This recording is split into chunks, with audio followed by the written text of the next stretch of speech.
أعوذ بالله من الشيطان الرجيم بسم الله الرحمن الرحيم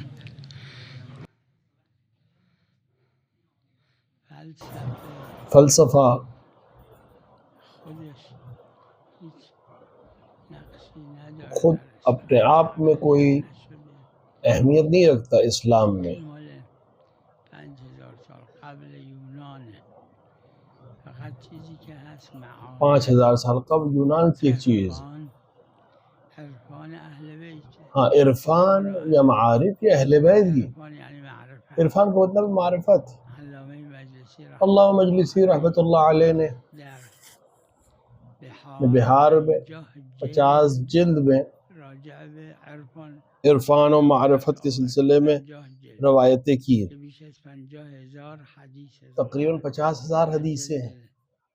سوم تیسری جلد سے لے کر توحید شروع توحید سے میشه. جب شروع ہوتی ہے، توحید و عدل توحید، و عدل، نبوت، امامت، معاد، تا جلد 52 52 جلد تک. خدای عز و جل فرموده ما آتاکم الرسول خداوند عالم نے بھی فرمایا جو کچھ تمہیں رسول اللہ عطا کرے وہ لے لو، فرمودن کتاب الله و اور پیغمبر نے فرمایا کتاب اللہ و اطرزی. عرفان قرآن و اہل بیت. لہٰذا عرفان وہی عرفان ہے جو قرآن اور اہل بیت دیکھا ہے. لہٰذا جو وہ کہیں وہی صحیح ہے، اس کے علاوہ اگر کچھ ہے تو اس کی کوئی اہمیت نہیں.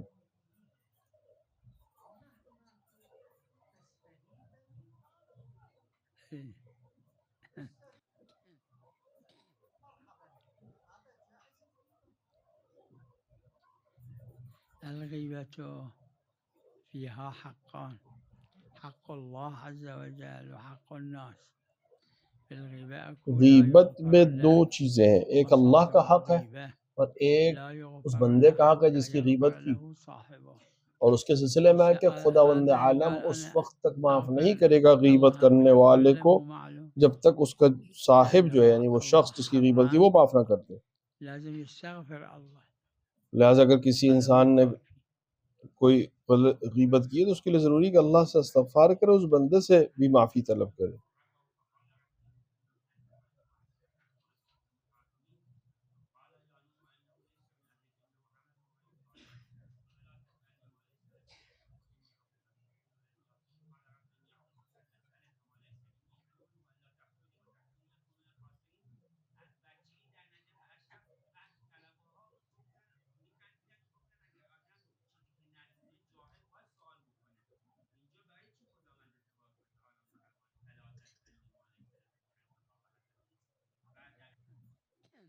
چون حضرت نوح نسبت به خدا جاهله، هرچی خدا هرچی حضرت نوح از علم داره چونکہ خدا جناب دیده.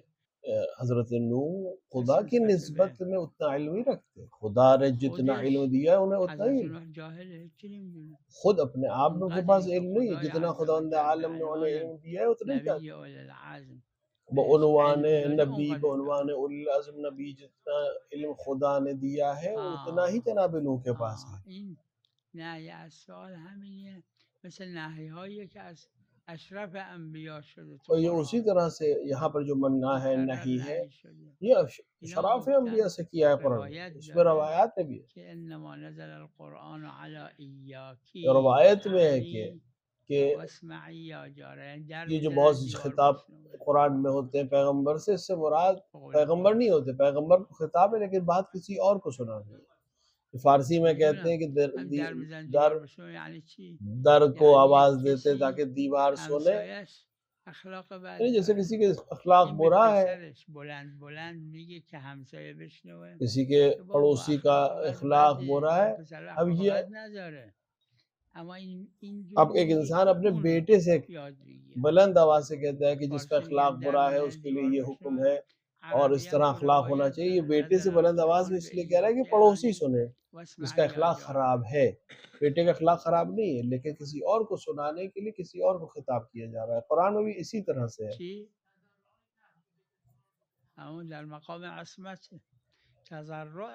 اور یہ تضرع ہے مقام عصمت میں. یعنی ببینید دیکھیں یکی از بزرگان یه همچین مثالی ایک میزنه، بزرگ عالم میں سے کوئی شخص اس طرح مثال دیتے ہیں، آپ جیسے آپ خود آپ اعمال انجام دادید اینا تا اینکه خدمت حضرت برسید، مثلا آپ بہت سارے کام یه وقت انجام دے، بہت سے اعمال انجام دے، اور آپ حضرت کی خدمت میں پہنچ گئے مثلا، مریض بودید، پاتون دراز بود، حضرت اور اب آپ پاتون بودن و شما قادر بر جمع پاتون آپ مثال کے طور پر حضرت تک پہنچ گئے، جب آپ سے حضرت سے ملاقات ہوئی آپ کچھ ایسی حالت میں تھے کہ آپ پیر نہیں سمیٹ سکے اور آپ کا پیر سیدھا رہا، حضرت کی طرف رہا، اور آپ کسی طرح سے پیر سیدھا واپس سمیٹ نہیں سکتے تھے. اب آپ پوری زندگی حسرت کریں گے کہ میں نے کیا کیا، جبکہ آپ پر وظیفہ شرعی نہیں تھا پیر کو سمیٹنا، لیکن ایک حسرت کریں گے کہ اتنے سال اتنے محنت کے بعد میں حضرت کی خدمت میں پہنچا اور حضرت کے سامنے اس عالم میں گیا کہ پیر بھی نہیں سمیٹ سکا. تو یہ تضرع ہے. بله بله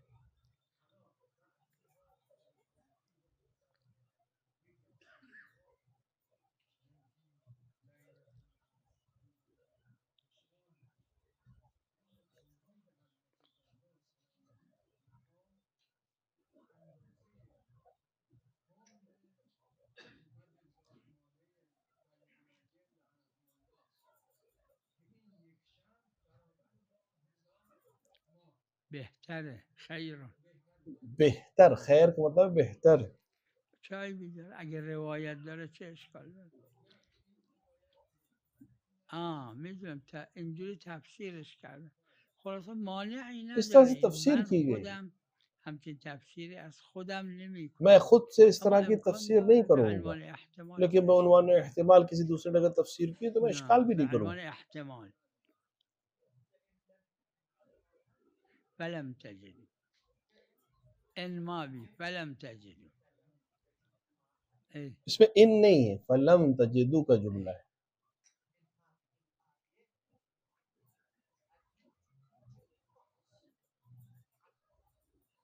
من هذه الآية لا، اما عمومات عندنا اس آیت سے قانونی معنی الفحص حاصل نہیں ہوتے، لیکن ہمارے پاس دوسرے عمومی احکام الأحكام ہیں. الشرعية حتى اليأس أو الظفر بدليل، وعن الموضوعات هذا أكثر من مرة أنا ذكرت، وبناء سننا الفقهاء ہے على فقہا کی ہے کہ الفحص في وہ الفقه. جستجو کرے، قرآن میں ملے نہیں تو پھر وہ حدیث میں دیکھے، نہیں تو پھر موضوعات شریعہ میں جائے گا.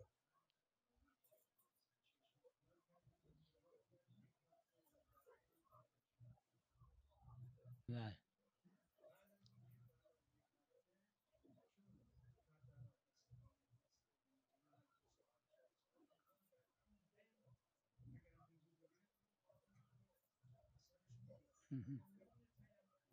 بلا شک اگر وضو گرفتن اقل واجب هم مضر اگر متقرر وضو تیمم میشه، اما کرنا اقل اگر ترین حال قطرات میں تو بھی چشم یعنی میریزه اس کے لیے همون مضر وقت ہے تو پھر وضو تیمم کیا ہے. نمیگیره، یه ساعت بعدش 2 ساعت بعدش، اونم تو چشمش آب نره، لازم نیست در وضو انسان آب لیکن بریزه. اگر در مثال کے طور پر وضو اس کے آنکھ میں پانی کافیه جانا که منع ہے تو لیکن دست باقی زیر حصوں آب تک بگیره پانی میں کوئی اون حرج نہیں تری ہے، رو بماله، اس وقت وہ انسان وہی بیرون تری چشم ہاتھ بماله. پہ جو اگه تری اون ہے مقدار ضرر اس حد نداره تک لگائے، کیونکہ ضروری ہے قادر کہ این پورا مقدار پانی وضو جاری بگیره. ہو اس کے چہرے کے اما اگر اوپر یا همین آنکھوں تک مقدارم پہنچے. احتمال ضرر لیکن هست، اگر اس مقدار میں بھی اونجا احتمال تیمم ضرر میکنه. ہے اور یہ تری سے بھی لگنے سے اس کو نقصان ہو سکتا ہے تو پھر یہاں پر حکم تیمم کا ہو جاتا نه ہے. دیگه، نه اگر میتونه وضو بگیره تیمم اثر وضو رو نداره مگر در یک مورد اگر که انسان اونم روایت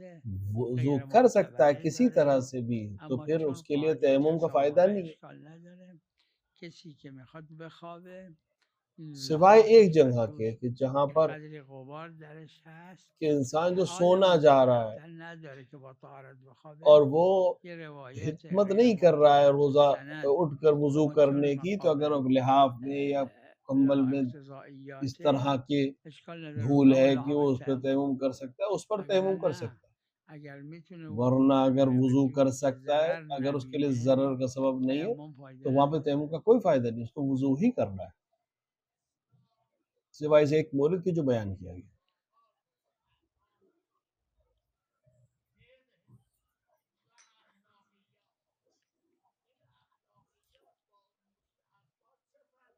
فرقش این اخلاقیات بعضیش واجب فرق اس کا یہ ہے کچھ اخلاقیات واجب ہیں، کچھ واجب و حرام کی، جیسے قطع رحم حرام، حقوق والدین، اپنے والدین سے ناراضگی کر لے یہ حرام ہے، بعض مستحب و مکروہ ہے۔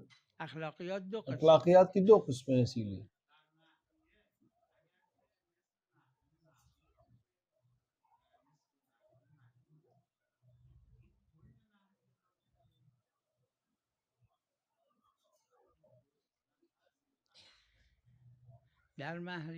مہر میں اگر عقد دائم ہے بغیر عنوان مہر کے نکاح کا اثر ہی نہیں ہے۔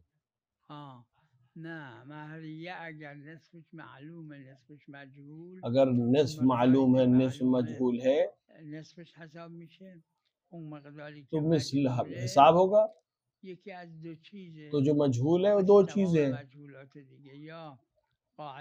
یا قاعدہ عدل و انصاف جاری ہوگا جو مرحوم بھائی نے بھی اور دیگر علماء نے بیان کیا ہے، یا قرعہ کرے گا۔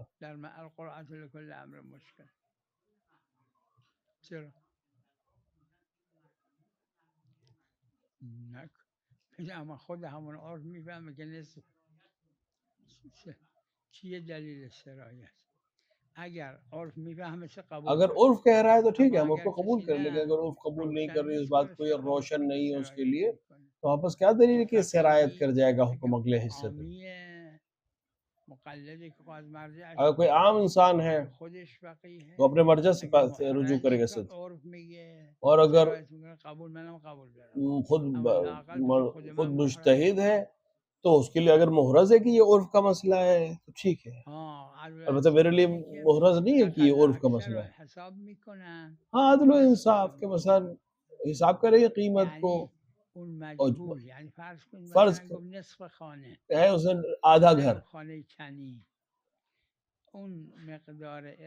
تو جتنا ذہن میں آ رہا ہے کہ آدھا کون سا گھر، مثال میں دو گھر ہے اس آدمی کے پاس، تو اس میں کون سا گھر ہے جو اس نے مہر میں قرار دیا تھا آدھا، تو ان دونوں گھروں کی مثال کے طور پر قیمت نکالی جائے گی، ان کی پھر آدھی کی جائے گی قیمت، پھر وہ دیا جائے گا مہر۔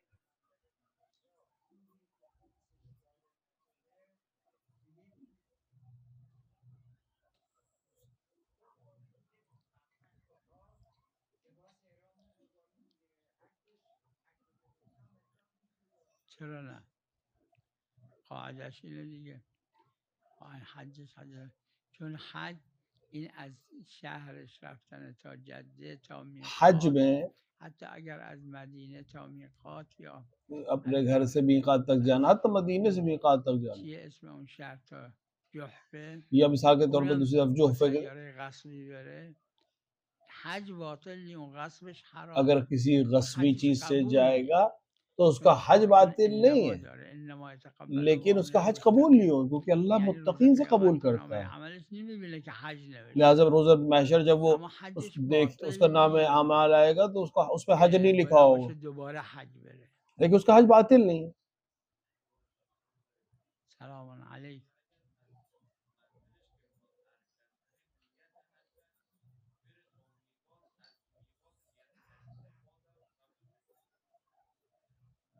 یعنی اسی رفته تا میقات.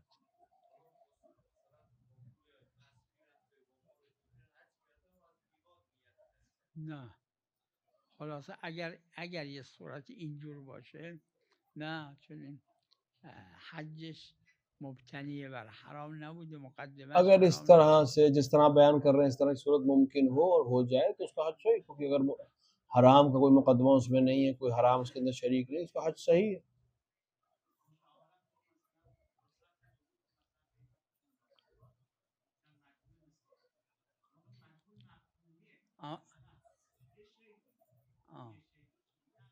همین این شیء به عرف که بگن چی برداشت میکنه نسبت به خود یہی شے جو آپ کہہ رہے ہیں، کوئی چیز جو آپ کہہ رہے ہیں، یہ اس کو عرف کیا عنوان سمجھتی ہے اس کا؟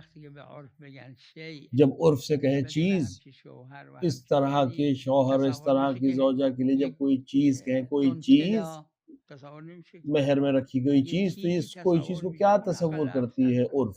حتی مفهومی باشه. تاکہ وہ مفہوم ہو سکے، اس کے اندر قیمت ادا ہو سکے اس کی. میدونم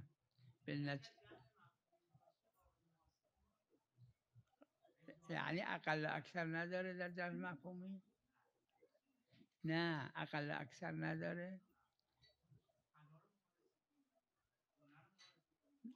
نه نسبت به همچین جس طرح کے آپ بات کر رہے ہیں کہ اس طرح کا شوہر یا اس طرح کی زوجہ کہ اس میں کہا گیا کوئی ایک چیز مہر میں، تو اس ایک چیز کو لوگ کیا سمجھتے ہیں؟ نہ کوئی بہت مہنگی چیز آئے گی، نہ کوئی بہت سستی آئے گی، تو نہ بہت مہنگا نہ بہت سستا، بیچ کی کوئی چیز لی جائے گی جو اس طرح کے زن و شوہر کے عقد میں رکھی جاتی ہے، مجہول اگر ہو جائے مہر میں. اب یہاں بہت سے لوگ قرعہ بھی کہتے ہیں کہ ہر مشکل چیز میں قرعہ، لیکن اس طرح کے موارد میں مشہور نے عمل نہیں کیا قرعہ میں. ہاں اگر مشہور نے عمل کیا ہو ہم قبول کر لیں کہ یہاں پر بھی قرعہ کم ہو رہے ہیں.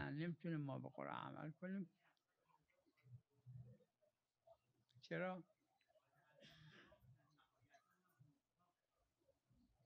میگم همونی که در عدل انصاف میگید در قرعه 2 تا 3 تا 4 تا ورقه می‌نویسن.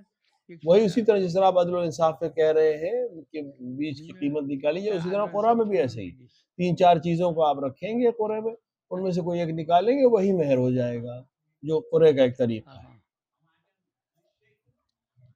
میدونم وقتی شیء گفت دیکھیں جب آپ نے کہا کوئی چیز تو عرف کیا سمجھے، وہ کہے گا ایک مثال کے طور پہ ایک ٹرک بھر کے سونا نہیں، یہ نہیں کہے گا. کہے گا ایک مثال کے طور کے اوپر روئی کا ٹکڑا، یہ بھی کوئی نہیں کہے گا. بیچ ہی کوئی چیز سوچے گا. جو اس طرح کے زن و شوہر آپس میں جب عقد کرتے ہیں تو اس طرح کی چیزوں کو مہر رکھتے ہیں، انہی میں سے کوئی ایک چیز قرعہ کی جائے گی.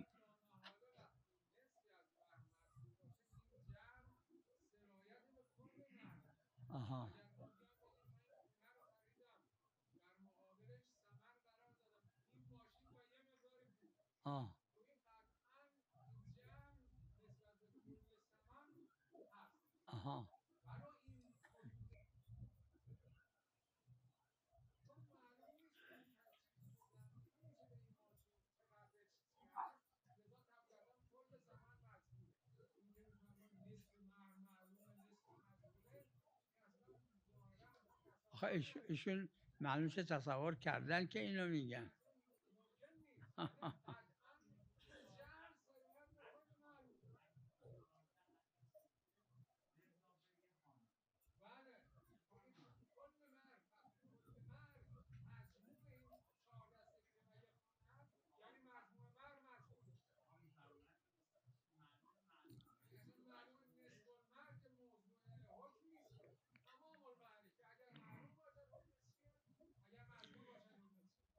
همین تمام المهر نصفش که معلومه، نصف دیگه هم یا قرعه یا قاعده عدل انصاف. لیکن یا قاعدے عدل و انصاف ہوگا یا قرعہ ہوگا. القرعة لكل امر مشکل، یعنی میشه قرعہ ہر مشکل امر کے لیے ہے، لہذا یہاں بھی ہو سکتا ہے. مجهول لكل امر مشکل، امر مجہول کے لیے کہہ رہے ہیں، جو امر مشکل کے لیے کہہ رہے ہیں.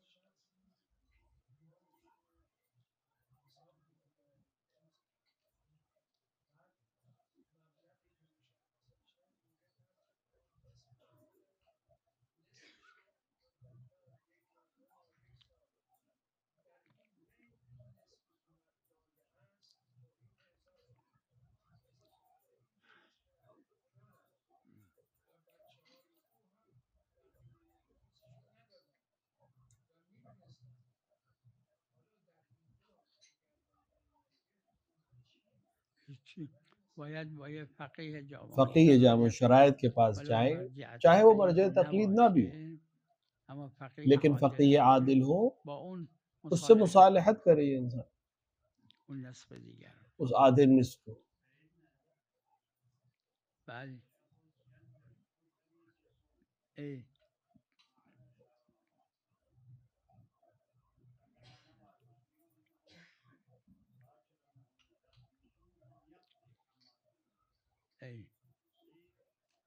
اذا النادر تابع لنیت النادر، نظر جو ہے وہ تابع ہے جس نے نظر کی اس کی نیت پر. اگر اس نے کوئی خاص نیت کی تھی تو پھر فائدہ نہیں، وہی خاص جو نیت کی تھی وہی ادا کرنی پڑے. لہٰذا یہ واپس پلٹے گا اسی چیز کی طرف کہ جو اس کے ذہن میں تھا. اگر اس کے ذہن نظر یہ کی تھی کہ میں روزہ رکھوں گا ولو قضا روزہ ادا کروں گا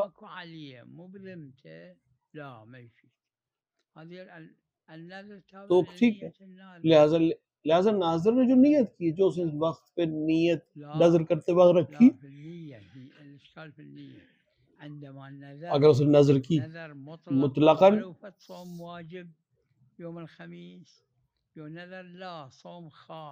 اگر کہ مثلا جمعہ پنجشنبے کے دن میں روزہ رکھوں، کوئی خاص روزہ رکھے گا تو ٹھیک ہے وہ ہے، لیکن اس کے ذہن میں یہ تھا کہ نہیں میں کوئی بھی روزہ رکھ لوں گا، تو کوئی بھی روزہ رکھ سکتا ہے، حتیٰ واجب روزہ بھی رکھ سکتا ہے.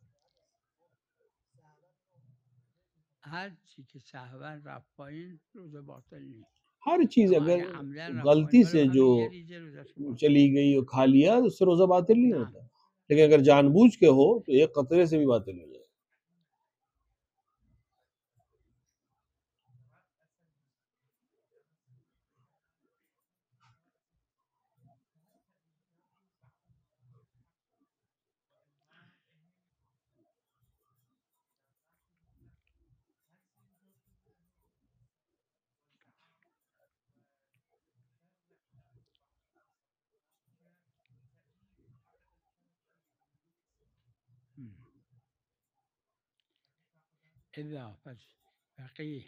اگر فقیہ عادل ہو اور اس کو اجازت دے دے ٹھیک، مگر یہ کہ باطل کا علم ہو. اگر فقیہ عادل کا کوئی حکم کرے تو اس کا حکم نافذ ہے، مگر یہ کہ ہمیں معلوم ہو کہ اس کے یہ باطل ہے صریح ہے. اس کا کوئی شخص زید کا مقلد ہے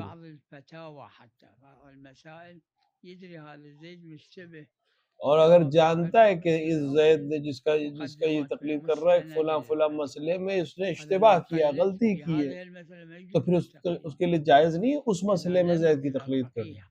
لہٰذا اگر کوئی فقیہ عادل کوئی حکم دیتا ہے تو وہ اجازت ہے، صحیح ہے، مگر یہ کہ ثابت ہو جائے کہ وہ باطل حکم ہے.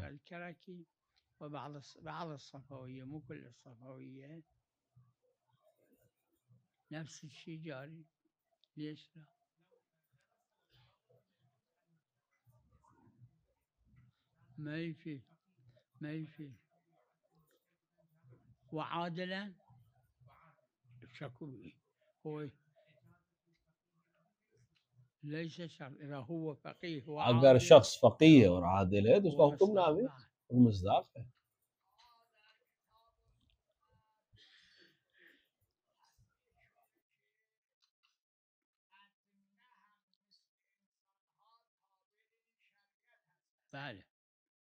وما خلقت الجن والانس الا ليعبدون.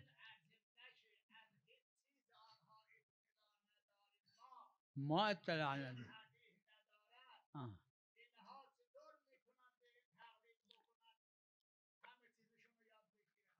بالنتیجه اجنه از یه فقیه عادل باید تقلید کنم، واجبه.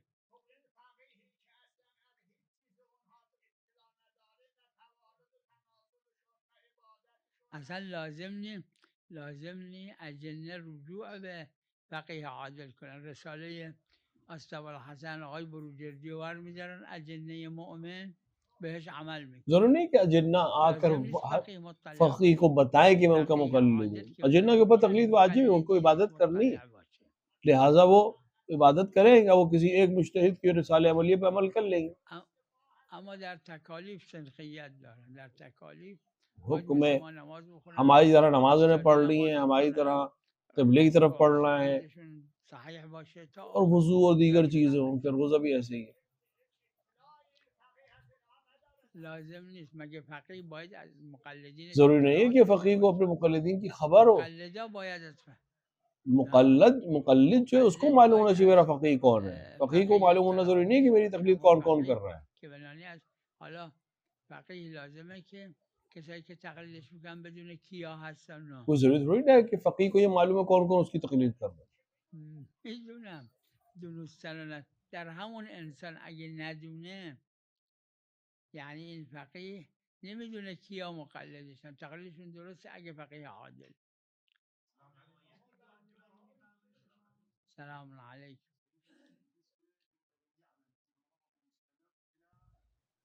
اسی انسان کی بات کر رہا ہوں میں. اگر ایک انسان کو نہیں اس فقیر کو نہیں معلوم کون کون انسان میری تقلید کر رہے ہیں تو کوئی فرق پڑے گا؟ کوئی فرق نہیں پڑے گا. ما يخالف، لا ما يخالف، لا يجوز، ما يخالف. صلى الله على محمد وعلى آله.